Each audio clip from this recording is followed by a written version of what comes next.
and this is honestly the most hardest part, because I know the part about, complain, don't criticize. I've heard about it. We tried to practice it first year, which was very difficult to do. And one of the reasons why it was difficult to do for me as a guy is because I don't listen to understand. The moment you start a conversation, I am waiting for you to finish so I can respond.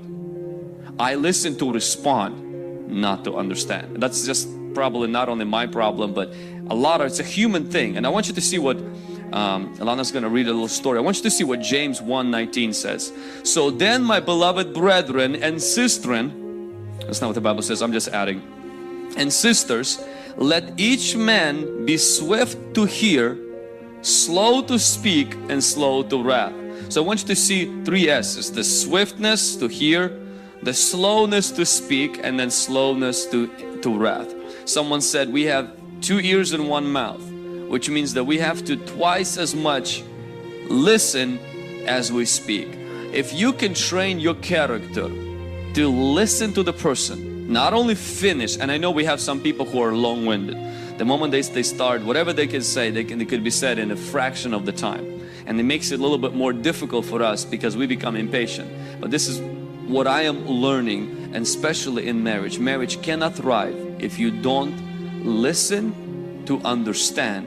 Instead of what you're doing is you're listening so you can quickly respond. Say, oh no, that's not a problem. No, you feel love by me. Come on, I mean, look at me. I put you in the house. You're doing fine. You should not be feeling that. Are you on your monthly period right now? Are you okay? Have you been taking extra dose of this or extra dose of that?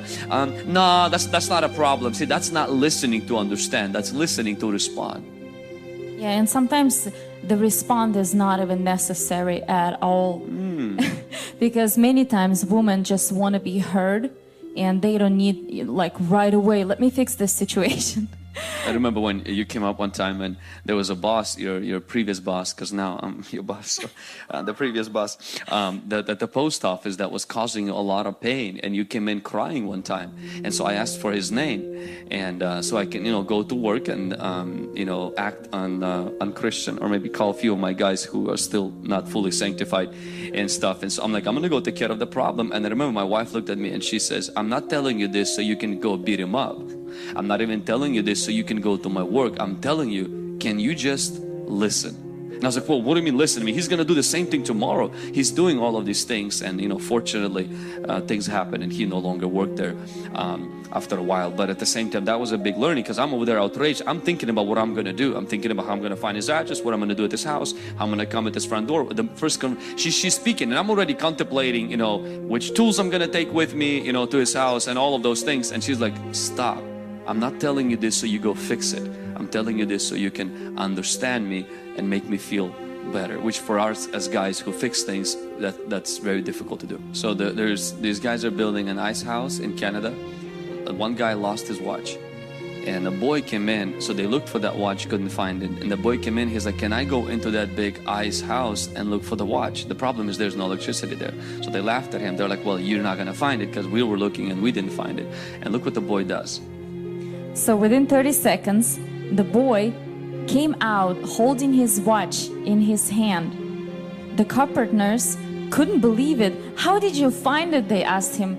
And this is what the boy said. It was simple. I just stood in the middle of the room, stood still and listened for ticking. And so he found the watch. So that's how he found the watch, and that's how you can find your love. That's how you can find your spouse back. You can find the connection if you just simply stand and listen. Yes. He just stood there, he listens, and the watch makes a noise. Not these watches, but the other ones, the nice ones. They made a noise, and that's how he found the watch. And I really wondered how many people lost, their love, their first love, lost the connection. And if they could only get in the middle of the relationship and honestly just listen, and they'll hear things, they'll change. I remember when, even at the marriage conference, we started to talk, and I presented certain issues that, that I felt like we had. You presented certain things, and we started to listen to each other. It started to bring, you started to hear the other person's heart. You started to notice your sin. You started to notice your mistakes. You started to notice how accustomed you justified certain behaviors that are not right before the Lord. And the other person can manage with you, but you don't want marriage that's manageable. You want marriage marriage that's thriving. And for that to happen, you have to listen. You have to use this more than we use this.